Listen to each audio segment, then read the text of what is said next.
வணக்கம் ஃப்ரெண்ட்ஸ், நான் கோபிநாத். இது வாகனவியல் தமிழ் மெக்கானிக்கல் யூடியூப் சேனல். இந்த வீடியோவில் நம்ம என்ன பார்க்க போகிறோன்னா, ஒரு Yamaha வெர்ஷன் 3 R15 இருக்கட்டும், இல்லை ஒரு வெர்ஷன் 3 MT, இல்லை வெர்ஷன் 4 வண்டி, இது லிக்விட் கூல்டு இன்ஜின்லாம் பார்த்தீங்கன்னா நம்ம ரேடியேட்டரை கட்டினாலோ இல்லை கூலண்ட் ஆயில் வந்து மாற்றும் போதோ பார்த்தீங்கன்னா கண்டிப்பாக வந்து ஏர்லாக் ஆகிடும். ஏன்னா வெர்ஷன் 1 வெர்ஷன் 2 அந்த ப்ராப்ளம் அவ்வளோ வராது. ஆனால் வெர்ஷன் 3 வெர்ஷன் 4 கண்டிப்பாக வந்து பார்த்தீங்கன்னா ரேடியேட்டர் கட்டினாலே ஏர்லாக் ஆகிடும். அந்த மாதிரி இருக்கும்போது ஏர்லாக் ஆகிடுச்சுன்னு வச்சிங்களேன், ரேடியேட்டர் ஃபேன் வந்து கண்டினியூஸாக ஓடிட்டே இருக்கும், டெம்பரேச்சர் லைட் வந்து எரிய ஆரம்பிச்சிடும், இன்ஜின் வந்து ஓவராக ஹீட் ஆகும். அந்த மாதிரி இருக்கும்போது இன்ஜின் வந்து சீக்கிரமாக வந்து டேமேஜ் ஆகிறது வாய்ப்பு இருக்குது, ரேடியேட்டர் பஸ்ட் ஆகிறது வாய்ப்பு இருக்குது. இந்த மாதிரி நிறைய ப்ராப்ளம் வரும். அந்த மாதிரி ஏர்லாக் ஆகிற பிரச்சனை எப்படி சிம்பிளாக சால்வ் பண்ண சொல்லிட்டு தான் பார்க்க போகிறோம். ஏற்கனவே நம்ம வந்து பார்த்தீங்கன்னா NSல ஒரு வீடியோ போட்டிருக்கோம் எப்படி ஏர்லாக் எடுக்கணும்னு சொல்லிட்டு. அதை வரை இது டிஃப்ரெண்ட்டாக இருக்கும். கண்டிப்பாக இந்த வீடியோ வந்து தமிழ் இது வரைக்கும் யாரும் போடல, நம்ம தான் ஃபஸ்ட் டைம் போடுறோம். சிம்பிளாக எப்படி ஏர்லாக் எடுக்குதுன்னு பார்க்கலாம். ஓகே ஃப்ரெண்ட்ஸ், வீடியோவில் போகலாம். இப்போ இது பார்த்தீங்கன்னா ஒரு MT15. இந்த வண்டியில் வந்து என்ன கம்ப்ளைண்ட்னா இன்ஜின் நாய்ஸ்க்காக வந்துச்சு. இன்ஜின் நாய்ஸ் எதனால் பார்த்தீங்கன்னா நம்ம இந்த கேம்சாவுட் பேரிங் போயிடுச்சு, நேரம் நாய்ஸு. அதே மாதிரி இந்த ரேகராம் போயிடுச்சு. இந்த ரெண்டு தான் மாற்றிருக்கோம். நம்ம கேம்சாவுட்டு ரேகராம் மாற்றினாலும் இல்லை வால்வு டேப்பை அட்ஜஸ்ட் பண்ணாலும் கண்டிப்பாக அதில் ரேடியேட்டர் கட்டினா தான் நம்ம பண்ண முடியும். நம்ம ரேடியேட்டர் ஃபுல்லாக கட்டிட்டோம், எல்லா ஓஸும் கட்டி ஃபுல்லாக ட்ரை பண்ணியாச்சு. இப்போ நம்ம ஓஸெல்லாம் கனெக்ட் பண்ணிட்டு ஃப்ரெஷ்ஷாக நம்ம வந்து கூலண்ட் ஆயிலை ஃபுல் பண்ணுவோம். கண்டிப்பாக இதில் ரேடியேட்டர் ஓஸை கட்டினாலே ஏர்லாக் ஆகும். நிறைய மெக்கானிக் வந்து அதை அனுபவிச்சிருப்பாங்க, அந்த கஷ்டம் எப்படின்ட்டு. ஏர்லாக் எடுக்கிறது ரொம்ப கஷ்டம் இல்லை, அதாவது ரொம்ப பெரிய வேலைன்னே சொல்லலாம். அதை ஒரு கிட்டத்தட்ட 2 மணி நேரம் 3 மணி நேரம்லாம் கூட ஆகும். நானே அவஸ்தைப்பட்டிருக்கேன். அந்த மாதிரி இருக்கும்போது நம்ம சிம்பிளாக எப்படி ஒரு 5 நிமிஷத்தில் ஏர்லாக் எடுத்து தான் பார்க்க போகிறோம். இது எப்படி ஏர்லாக் ஆகுதுன்னு பார்க்கலாம். ஏர்லாக் ஆனால் என்ன மாதிரியான சிம்டம்ஸ்லாம் தெரியும், ஏர்லாக் எடுத்ததுக்கப்புறம் என்ன மாதிரி இருக்குன்னு சொல்லி நம்ம தெளிவாக பார்க்கலாம். ஓகே, இப்போ நம்ம ரேடியேட்டர் ஓஸை கனெக்ட் பண்ணிட்டு கூலண்ட் ஆயில் ஊற்ற ஆரம்பிச்சிடலாம். ட்ரை போல்டு போட்டாச்சு, கூலண்ட் ட்ரை போல்டு.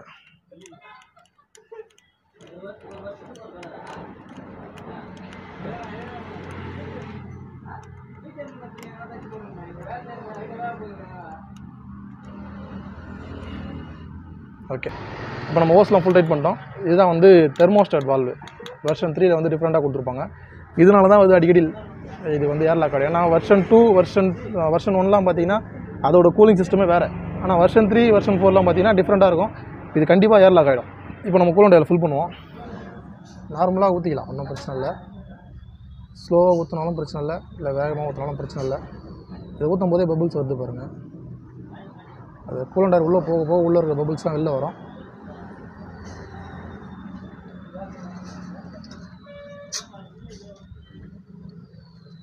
இது வந்து நம்ம டிஸ்க் பிரேக் மாதிரி தான். உள்ளே ஒரு சின்ன ஏர் பபுள் இருந்தால் கூட பிரேக் அது சரியாக பிடிக்காது. அதே மாதிரி தான் இதுவும். சின்ன ஏர் பபுள் உள்ளே இருந்தாலும் கூலிங் சர்க்குலேஷன் ஆகாது, கூலண்ட் ஆயில் வந்து சர்க்குலேஷன் ஆகாது, கூலிங் கிடைக்காது.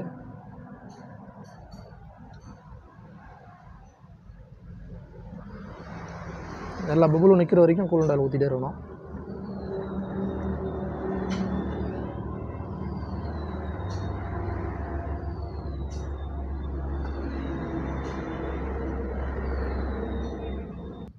இப்போ பார்த்தீங்கன்னா பபுள்ஸ் வர வர வந்து கூலண்ட் ஆயில் உள்ளே குறைஞ்சிட்டே இருக்கும்.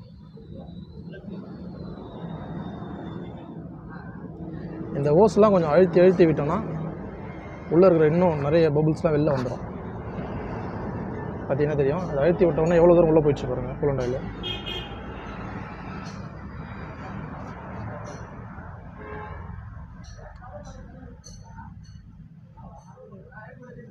இந்த மாதிரி அழுத்தி நம்ம ஃபில்லப் பண்ணும்போது மேக்ஸிமம் ஏர்லாக்கை வந்து அவாய்ட் பண்ணலாம். இருந்தாலும் இந்த வண்டியில் கண்டிப்பாக ஏர்லாக் ஆகும். நான் சொல்கிறது வந்து NS RS மாதிரியான வண்டிகளில் அழுத்தி விட்டாலே கொஞ்சம் கிளியர் ஆகிடும். அதுவும் இல்லாமல் அந்த வண்டிலாம் பார்த்தீங்கன்னா ரேடியேட்டர்லேயே வந்து ஏர் எடுக்கிறதுக்குன்னு ஒரு போல்டு கொடுத்துருப்பான், 10M போல்டு பஜாஜ் வண்டியில். அதே மாதிரி ஓல்டு R15லையும் கொடுத்துருப்பான். ஆனால் இந்த வெர்ஷன் 3ல் வந்து இந்த ஏர் எடுக்கிறதுக்கான போல்டு வந்து ரேடியேட்டரில் இருக்காது. அதனால் ரொம்ப கஷ்டம். இன்னமும் மொபைல் வந்துட்டு தான் இருக்குது. வர வர பார்த்தீங்கன்னா பபுள் வர கூலண்ட் ஆயில் குறைஞ்சிட்டே இருக்குது.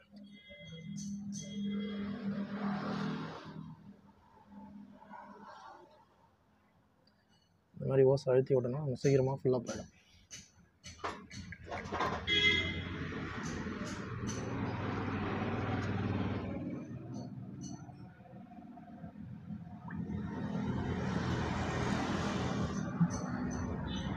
இப்போ பார்த்தீங்கன்னா நமக்கு வந்து பபுள்லாம் வந்து ஸ்டாப் ஆகிடுச்சு. ஓஸ் அழுத்தி விட்டாலும் பபுள் எதுவும் வரல. ஆனாலும் உள்ள ஏர்லாக்கில் தான் இருக்கும் அது. இந்த மாதிரி பபுள் நின்னதுக்கப்புறம் நம்ம பைக் வந்து ஸ்டார்ட் பண்ணி ஐட்லிங்கில் விடணும். ஸ்டார்ட் பண்ணி ஐட்லிங்கில் விட்டு இன்ஜின் டெம்பரேச்சர் ஏறுற வரைக்கும் வெயிட் பண்ணோம். இப்போ இது நார்மலாக ஏர்லாக் இல்லாமல் இருந்துச்சுன்னா இந்த 3 ஓஸுமே வந்து ஹீட்டாக இருக்கும். இதில் வந்து 3 ஓஸ் வரும், அங்கே பார்த்தீங்கன்னா தெரியும். 1 2 3 ஓஸ் இருக்கும். நார்மலாக ஏர்லாக் இல்லாத ஒரு வண்டியில் பார்த்தீங்கன்னா சர்க்குலேஷன் ஆகும்போது என்ன ஆகும்னா ஹீட் வந்து 3 ஓஸ்லேயுமே கரெக்டாக இருக்கும். தொட்டு பார்த்தா தெரியும் நமக்கு 3 ஓஸில் இருக்கிற கூலண்ட் ஆயிலுமே ஹீட்டாக தான் இருக்கும். சப்போஸ் இது ஏர்லாக் ஆயிருந்துச்சுன்னா இந்த ஓஸ் மட்டும் ஹீட் ஆகாது, கூலிங்காகவே தான் இருக்கும். இந்த 2 ஓஸும் ஓவர் ஹீட் ஆகும். இந்த ஓஸ் ஹீட் ஆனால் தான் நமக்கு வந்து சர்க்குலேஷன் கரெக்டாக இருக்குன்னு அர்த்தம்.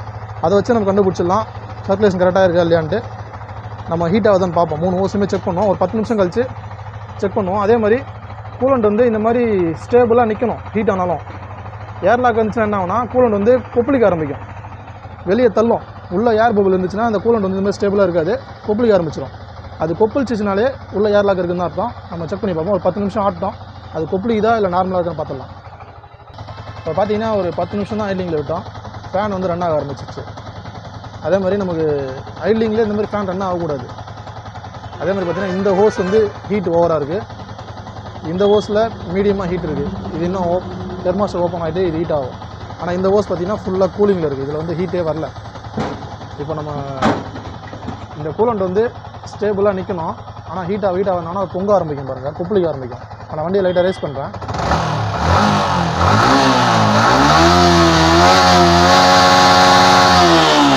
இந்த மாதிரி கொப்பளிக்க கூடாது. கொப்பளிச்சதுன்னா ஏர்லாக் இருக்குன்னு அர்த்தம்.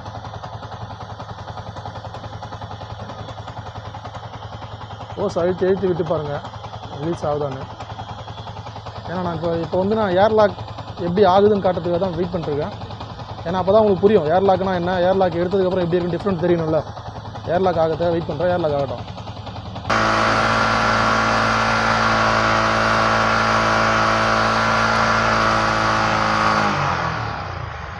இந்த மாதிரி ரேஸ் பண்ணால் பொங்கக்கூடாது. இங்கே பாருங்கள், நம்ம ரேஸ் பண்ணும்போது கூலண்ட் வந்து வெளியே தள்ளும். தள்ளுது. இந்த மாதிரி தள்ளிச்சுனாலே ஏர்லாக் இருக்குதுன்னு அர்த்தம். தள்ளக்கூடாது. அதே மாதிரி ஃபேன் வந்து ஆஃபே ஆகாது, இன்னும் ஓடிட்டு தான் இருக்குது. ஃபேனு கண்டினியூஸாக ஓடும், டெம்பரேச்சர் குறையவே குறையாது. இந்த ஓஸ் சுத்தமாக ஹீட் ஆகலை.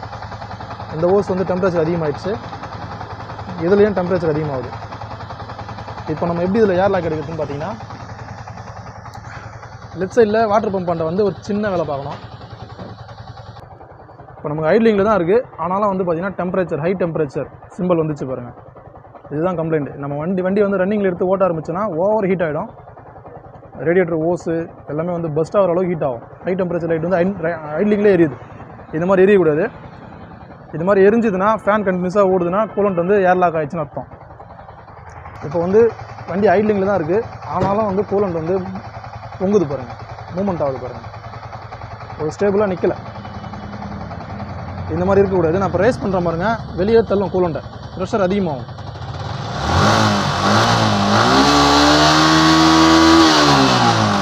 இதுதான் வந்து பாயில் ஆகுதுன்னுவாங்க. சர்க்குலேஷனில் இந்த மாதிரி தான் பாயில் ஆகும் ஏர்லாக் ஆயிருந்தா. நம்ம இப்போ கேப்பை போட்டு வண்டி எடுத்து ஓட்ட ஆரம்பிச்சோம் அந்த கண்டிஷனில் ரேடியேட்டர் வெடிக்கிற அளவுக்கு வந்து உள்ள ப்ரெஷர் அதிகமாகிடும். ஏன்னா ஹீட் ஆகும்போது வந்து ஏர்லாக்கில் இருக்கும்போது கண்டிப்பாக ரேடியேட்டர் ப்ராப்ளம் ஆகிடும்.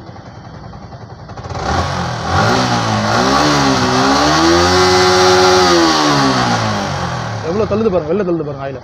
இப்போ நம்ம என்ன பண்ணோன்னா அந்த லெவலுக்கு ஏற்ற மாதிரி ஆயிலை ஊற்றிங்க.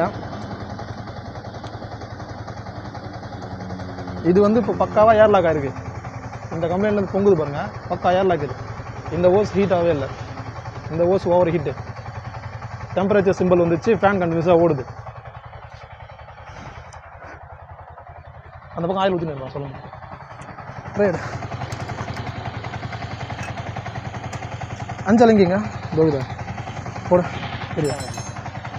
இப்போ நம்ம என்ன பண்ணோன்னா இந்த மாதிரி ஏர்லாக் ஆகிடுச்சுன்னா வண்டி ஆட விட்டு இந்த போல்டு இருக்குது பார்த்தீங்களா, இதுதான் வாட்டர் பம்புன்னு சொல்லுவாங்க. ஒரு ஓஸ் வந்து ஜாயிண்ட் ஆகும், இது வழியாக சிலிண்டருக்குள்ளே போவோம். இதுதான் வாட்டர் பம்பு, கூலண்ட் ஆயில் வந்து ரொட்டேஷன் பண்ணுறது. இதெல்லாம் மேலே இருக்கக்கூடிய அந்த அம்புக்குறி போட்டுருக்காங்க பார்த்தீங்களா, இந்த அலங்கி போல்ட்டை லூஸ் பண்ணணும். இதை லூஸ் பண்ணால் ஆயில் வந்து தெளிக்கும், கொஞ்சம் கேர்ஃபுல்லாக பண்ணுங்கள். பாருங்கள், இதில் வந்து ஆயில் வரல, அப்போ இது ஏர்லாக் ஆகிருக்கு. இந்த மாதிரி ஆயில் ப்ரெஷராக வரணும் இல்லை. இப்போ தான் ஆயில் வர ஆரம்பிக்குது பாருங்கள். இதில் ஆயில் ஒரு 10 செகண்ட் இந்த மாதிரி எடுத்து விடணும். எடுத்து விட்டோன்னா உள்ளே இருக்கிற ஏர் மொத்தம் வெளில வந்துடும். போதும். ஃபுல்லாக பபுள்ஸ் வந்து பாருங்கள், நல்லா தெரியும் உங்களுக்கு பபுள்ஸ். இது ஃபுல்லாக வந்து ரேடியேட்டரில் இருக்கக்கூடிய அந்த ஏர் பபிள் தான். ஜூம் பண்ணி கேட்டு அதுதான் தெரியும். வெறும் கூலண்ட் மட்டும் வரல, பபுளும் சேர்ந்து வருது பாருங்கள் அதில். இப்போ இது இந்த மாதிரி எடுக்கும்போது ஒருத்தர் வந்து அந்த பக்கம் கூலண்ட் ஆயில் ஊற்றிட்டே இருக்கணும். கேப்பில் மேலே காட்டு. ஒருத்தர் வந்து கூலண்ட் ஆயிலில் ஃபுல் பண்ணிகிட்டே இருக்கணும். ஏன்னா இல்லைனா மறுபடியும் ஏர் உள்ளே போய் லாக் ஆகிடும். இந்த மாதிரி எடுத்து முடிச்சுட்டு அந்த பபுள்லாம் ஸ்டாப் ஆகிடுச்சு. ஸ்டாப் ஆனதுக்கப்புறம்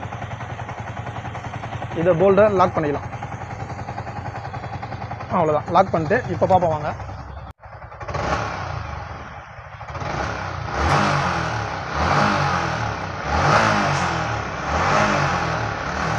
இப்போ பார்த்தீங்கன்னா கூலண்ட் சர்க்குலேஷன் அருமையாக தெரியும் உங்களுக்கு.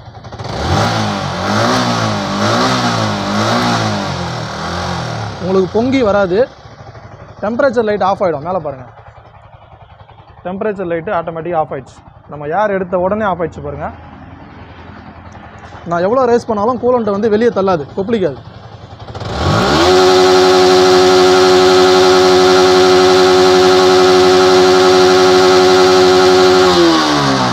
கூலண்ட் எப்படி அழகாக சர்க்குலேஷன் ஆகுது பாருங்களா. நம்ம முதல்ல வந்து கொப்பிளிச்சு வெளியே தள்ளுச்சு. இப்போ ஃபேனும் ஆஃப் ஆகிடுச்சு பாருங்கள். வண்டி இன்னமும் ஐடிங் ஆகிட்டு தான் இருக்குது. ஆனால் ஃபேன் வந்து ஆட்டோமேட்டிக்காக ஆஃப் ஆகிடுச்சு. இப்போ வந்து பார்த்திங்கன்னா இந்த ஓஸ் வந்து சூடாக இருக்குது. தொட்டு பார்த்தீங்கன்னா தெரியும் உங்களுக்கு.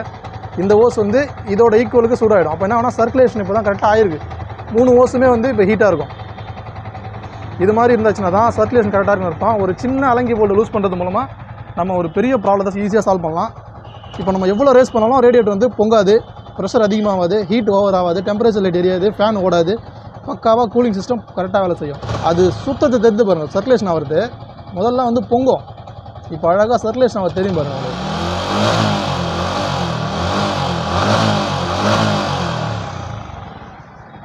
இப்போ நான் இவ்வளோ தூரம் ரேஸ் பண்ணியும் நமக்கு ஃபேன் ஓடலை. பார்த்தீங்கன்னா தெரியும், ஃபேன் ஓடலை பாருங்கள். கரெக்டாக இருக்குது.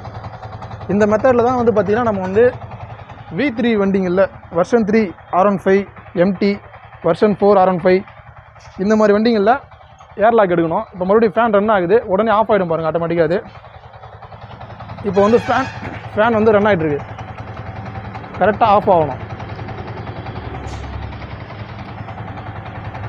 அந்த டெம்பரேச்சர் ஆட்டோமேட்டிக்காக டவுன் ஆகும். அது டவுன் ஆனவுடனே ஆட்டோமேட்டிக்காக ஃபேன் ஆஃப் ஆகிடும். ஃபேன் ஆஃப் ஆகலைன்னா ஏர்லாக் இருக்குன்னு ப்ராப்ளம்.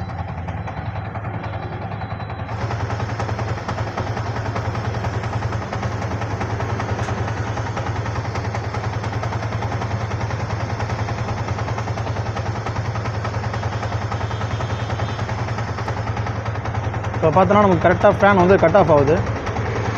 வண்டி ஆடிட்டு தான் இருக்குது. கரெக்டாக ஃபேன் வந்து டெம்பரேச்சர் வந்தால் ஓடுது, டெம்பரேச்சர் குறைஞ்சால் கரெக்டாக ஆஃப் ஆகுது.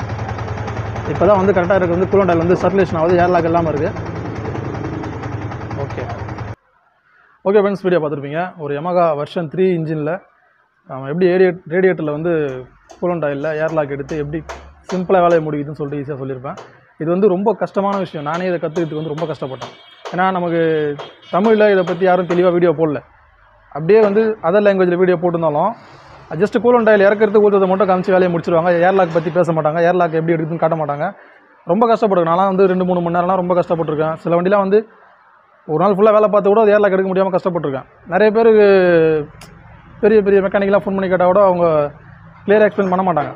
அது ஒன்றும் இல்லைப்பா, ஓஸ் அழுத்தி விடுப்பான்னுவாங்க, கூலண்ட் வந்து இறக்கிட்டு மட்டும் ஊற்றி பார்ப்பான்னுவாங்க, வண்டி வந்து ஐட்லிங்கில் ஆட விட்டு பார்ப்பான்னுவாங்க. இது மாதிரி வந்து அது சரி பண்ணுறதுக்கான சரியான வழியை சொல்லாமல் ஏதாவது ஒன்று சொல்லி விட்டுவாங்க. Yamaha ஷோரூமில் வேலை செய்கிற மெக்கானிக்கே நான் கேட்டிருக்கேன். நான் ஈகோலாம் பார்க்க மாட்டேன், தெரியாத விஷயத்தை மற்றவங்க கேட்டு தெரிஞ்சுப்பேன். Yamaha ஷோரூமில் வேலை செய்கிற மெக்கானிக்கு கேட்டால் கூட அது ஒன்றும் இல்லைங்க, ஓசை மட்டும் அழிச்சு ஏற்றி விடுங்க சரியாடுங்கன்னு சொல்லுவாங்க. கண்டி இந்த டெக்னிக் யாருமே எனக்கு சொல்லலை. ரொம்ப கஷ்டப்பட்டு தானே கற்றுக்கிட்டேங்க. அந்த மாதிரி யாரும் கஷ்டப்படக்கூடாதுன்னு சொல்லிட்டு தான் கண்டிப்பாக நம்ம எல்லாத்தையும் வீடியோ எடுத்து போடுறோம். இதுவும் கண்டிப்பாக உங்களுக்கு பிடிச்சிருக்கோம், பயனுள்ளதாக இருக்கும்னு நினைக்கிறேன். நம்ம வீடியோ பிடிச்சா லைக் பண்ணுங்கள். வீடியோ சந்தேகம் குறைகள் தவறு இருந்தாலும் கமெண்ட்டில் சொல்லுங்கள். நம்ம சேனல் பிடிச்சா சப்ஸ்கிரைப் பண்ணி சப்போர்ட் பண்ணுங்கள். Thank you friends.